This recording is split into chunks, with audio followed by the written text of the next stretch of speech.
And this year, on that birthday party, so we go to a hotel room. I got some girls, and we have drugs and everything. And we're in there, and the police came in, and they found us in there, found the girls, and they found drugs. Michael Irvin was a god on the field, but off it, his life spun out of control in ways the public never imagined. Deion Sanders lived through it all, and the secrets he's pulling back the curtain on reveal chaos at a level fans weren't ready for. What went down inside the Cowboys' infamous White House wasn't just wild, it was flat-out dangerous. Violence, drugs, betrayal, and Deion stepping in to stop his best friend from throwing everything away.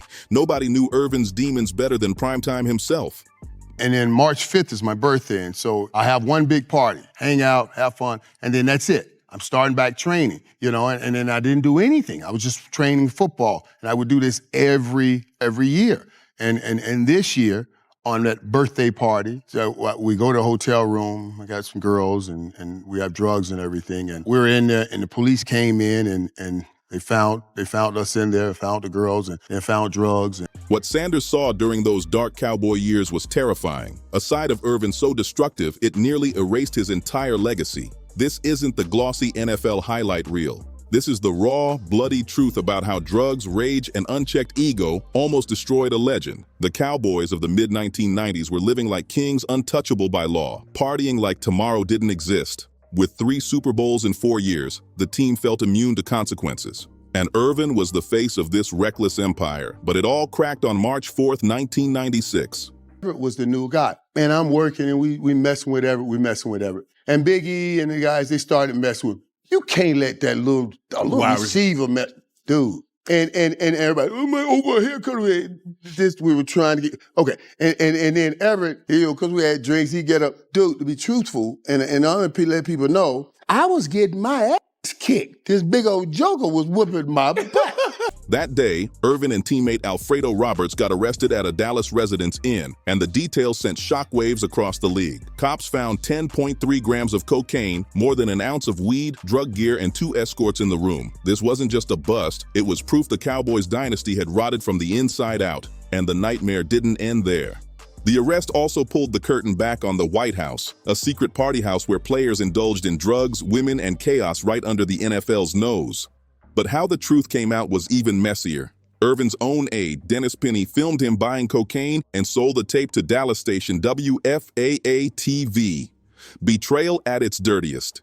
Even when warned about the leak, Irvin laughed it off, too arrogant to believe his empire could fall. But reality hit hard. He ended up pleading no contest to felony cocaine possession, slapped with a $10,000 fine, 800 hours of community service, and a 5-game suspension. Yet if drugs showed his recklessness, what came 2 years later revealed just how violent Irvin could get. I should never have grabbed the scissors, but I was in fight or flight mode, you know what I mean? And dude, I went back to my room right after that, and there's blood everywhere, blood all over me. And Big Cat came in. July 29th, 1998, training camp, Wichita Falls, Texas. Players chilling, getting cuts, prepping for practice. Out of nowhere, a simple rookie hazing turned into one of the NFL's ugliest scandals. Everett McIver, a 318-pound guard trying to prove himself, clashed with Irvin. The superstar refused to back down, even when things got physical. But instead of walking away, Irvin snapped. He grabbed barber scissors and stabbed McIver in the neck. The gash was 2 inches deep, requiring 20 stitches, and missed his carotid artery by a hair. He could have died right there on the floor. Blood poured as stunned teammates scrambled in horror. Irvin, drenched in blood, locked himself in his room convinced he had just killed a man and would spend life in prison. But what followed was even crazier. Michael, he said, I know the severity of what would happen if the truth got out. And he said, man, I don't want to take you away from your kids like you almost took me away from mine, dude. That was. McIver refused to press charges. Despite nearly losing his life, he stayed silent, a twisted sign of loyalty to the star and the Cowboys brand. Behind the scenes, Jerry Jones reportedly cut a secret settlement check. And just like that, the stabbing disappeared from the courts. For Deion Sanders, who had joined the Cowboys in '95, watching his brother spiral deeper into drugs and violence was heartbreaking. Primetime lived big too, but his foundation was faith, family, and discipline. A world apart from Irvin's self-destruction. Their friendship ran deep, but Sanders wasn't afraid to step in, even physically restraining Irvin when things went too far. That's how bad it got. And then a couple weeks later, live on the news. And so Jerry, I was in meetings and Jerry called me out of the meeting in his office. He said that the story's breaking about this extra house you guys have right around the corner here. Teammates had to save him from himself. And the madness didn't just stay in the locker room. In 1996, a Dallas cop, Johnny Hernandez, plotted to have Irvin killed for $30,000 after discovering the superstar's affair with his fiancée. The hitman turned out to be an undercover officer, and Hernandez was hit with 12 years in prison. Still, it showed exactly how dangerous the world around Irvin had become. Drugs, betrayal, attempted murder, and violence at every turn. These weren't random slip-ups, they were part of a dangerous pattern that almost destroyed everything Michael Irvin had built. There was one time I was out there wilding out. Bad, man, just crazy, white, acting crazy. And Deion showed up at the house. And he said, hey, man, enough, this gotta stop. I mean, Deion bowled up, like, let's go. Right now, we're gonna fight right here, right now.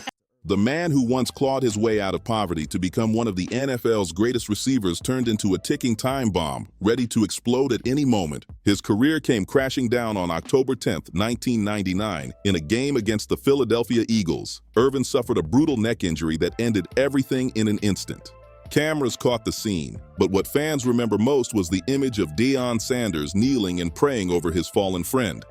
A moment that showed the real bond behind the fame. Doctors later revealed Irvin had spinal stenosis, a hidden condition that forced him into retirement at just 33. The injury ended his career, but also served as a brutal wake-up call. But this sickens me. Because in this great country, this takes me back to a time where a white man would accuse a white woman would accuse a black man of something.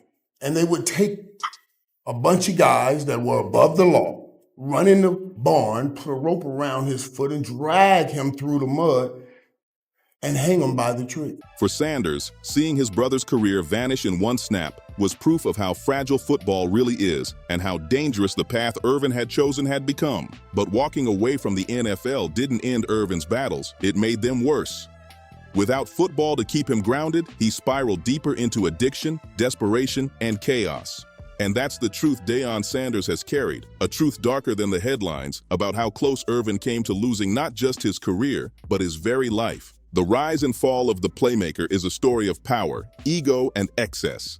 To understand how Irvin reached the point of stabbing teammates and living inside a circus of drugs and violence, we need to rewind back to the rise of the legend and the empire he built on swagger, talent, and unchecked arrogance. Michael Jerome Irvin's story started in the tough projects of Fort Lauderdale, Florida. Born into poverty, blessed with raw athletic gifts, he had the drive of a man who refused to fail. Drafted 11th overall by the Dallas Cowboys in 1988, Irvin hit Dallas with the same flashy confidence that made him a star at the University of Miami. Had to sue the hotel. And then after the judge, they told him, you gotta show him the tape. They still wouldn't turn it over. What saved me was those three dudes that I went and took the pic with, because they woke up the next morning and saw all the news. And they were like, that didn't happen.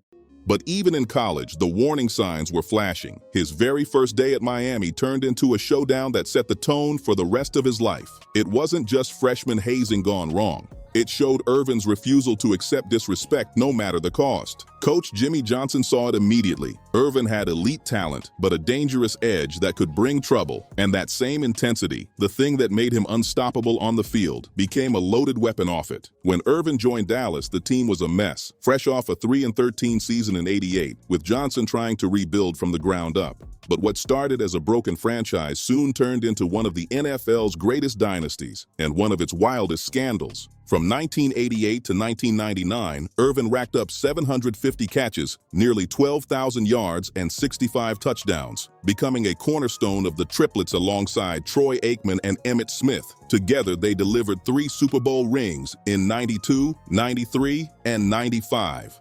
My first day, I'm just a freshman. I get into it at the training table. First of all, I'd never seen this kind of food before, at the meal table. And we had this big offensive lineman. And this dude just bullied everybody, right? And the freshmen have to eat last. I took the tray, smashed it across his head.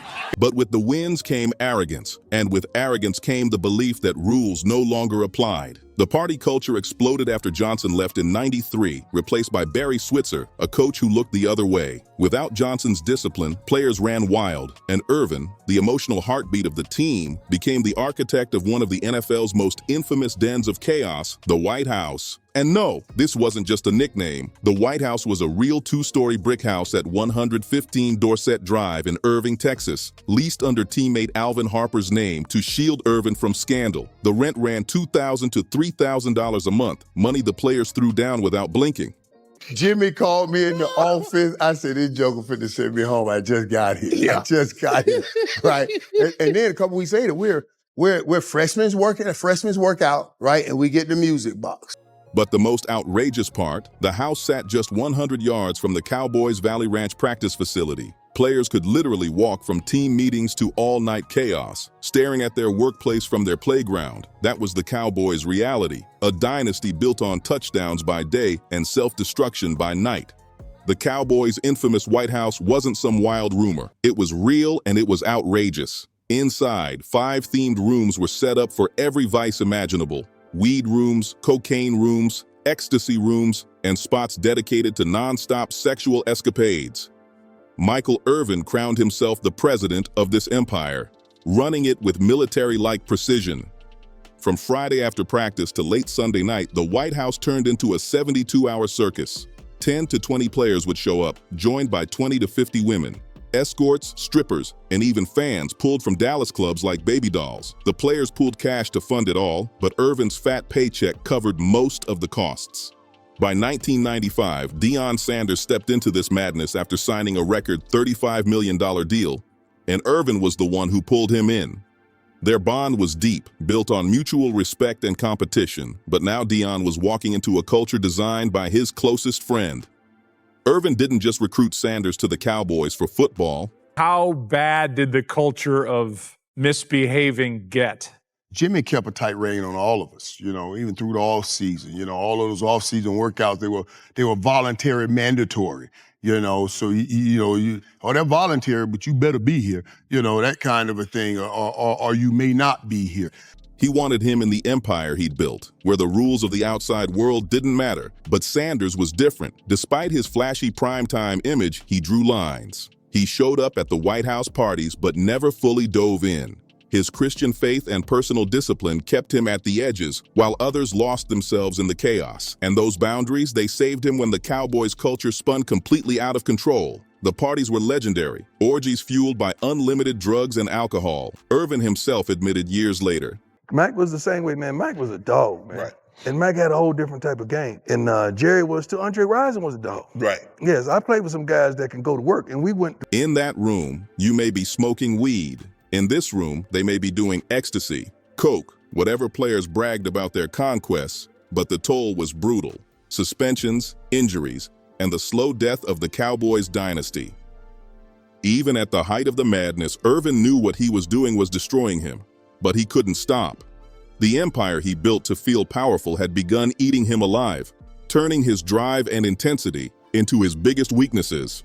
Back in Dallas, you had the White House, which is, kind of like basically a brothel, if nothing else. Yeah, and basically, that's what it was. And that's what we did, and we did have an extra house. And after just thinking I didn't want to go to hotels and all the problems that caused. The White House ran from about 1993 to 1996, the exact years Dallas dominated the field. But once Irvin's 1996 arrest dragged the operation into the light, it ended overnight. The collapse of that house wasn't just the end of the parties, it was the end of the Cowboys dynasty. With discipline gone and temptation running wild, the team's downfall stretched for decades.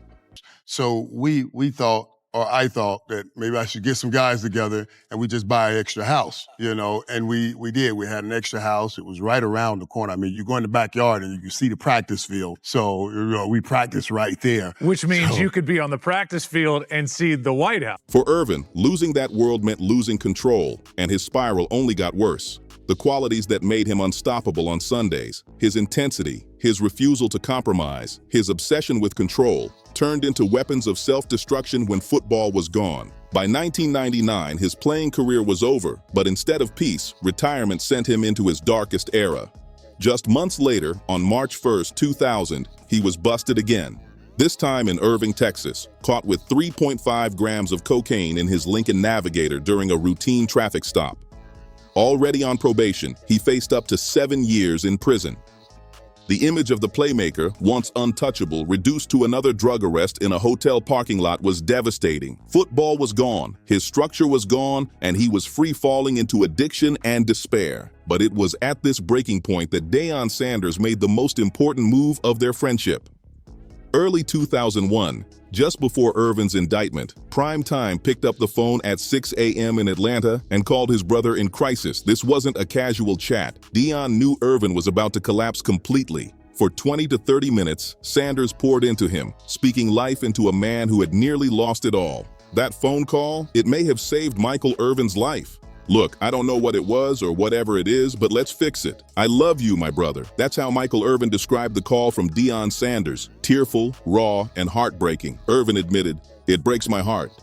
That's what made me scared." How did y'all get Deion to defect and come on over to Dallas after the first go-round? Oh, no, that was me. I recruited Deion. He said, yeah. He said, I've been talking to people.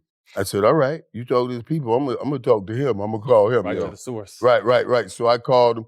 This wasn't just a friendly check-in, it was an intervention. The call that sparked Irvin's spiritual rebirth. The awful truth Deion Sanders knew about Michael Irvin wasn't just about drugs, violence, or chaos. It was about something deeper. Sanders understood that Irvin's destruction wasn't only fueled by cocaine or rage, it was about an emptiness that football had masked, but retirement ripped wide open. So I told him, I said, hey, listen, I told him I'm gonna set something up for you when you come on in. You come in town, I'm gonna set something up. Then I gotta set this thing up at the club called Guantanamo Raj. Help me get Deion here.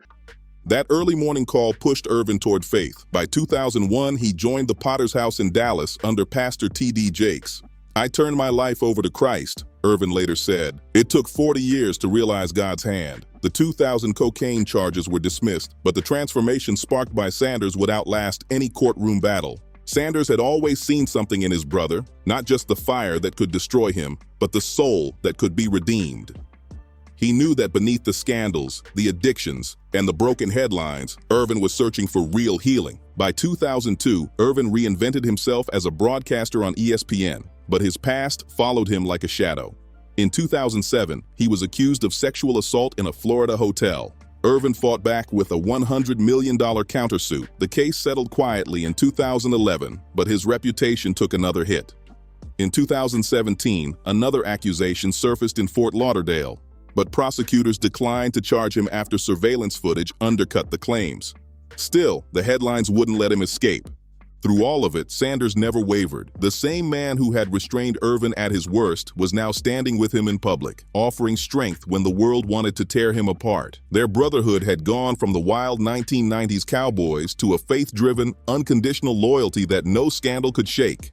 And what bugs me is, as I'm standing here today, I promise you, God whispered it to me. Don't go to that hotel room. I promise you I heard it. I heard it as clearly as we are talking here today. He whispered it to me, and I went anyway. The biggest test came in 2023 during Super Bowl week in Phoenix. A hotel employee accused Irvin of lewd comments and unwanted contact. NFL Network and ESPN dropped him instantly, sidelining him from covering the Super Bowl. Irvin came back swinging with a $100 million lawsuit against Marriott, calling the accusations a modern-day lynching. When surveillance footage finally surfaced, it showed nothing more than a short, cordial conversation, directly contradicting the claims. Irvin was vindicated, but the damage was done. His name was dragged, his career shaken, and his pain once again put on display for the world. But Sanders had his back yet again. He went public with support, tweeting, "Primetime stands with Playmaker." False accusations hit hard. #, know your worth. Once again, he showed the world that this was more than friendship, it was family. Then in 2025, the roles flipped. Sanders himself was hit with a health scare, battling bladder cancer and blood clots, losing over 25 pounds, and stepping away from coaching at Colorado. For a man always seen as untouchable, it was a sobering reminder of mortality. And who showed up immediately? Michael Irvin. Irvin dropped everything to stand by his friend, visiting him at his Texas ranch, cracking jokes, sharing videos, and giving him strength when Sanders needed it most. At Big 12 Media Days in July 2025, a recovering Deion broke down in front of reporters thanking Irvin. "Where's Mike Irvin? Playmaker, man. I love you to life. Don't make me cry." He called Irvin the real deal while blasting vultures who had exploited his illness. That moment, captured on camera, showed the world the unshakable bond between two legends. The awful truth is that Michael Irvin's journey, from poverty to superstardom, from scandal to redemption, came with a cost he still carries.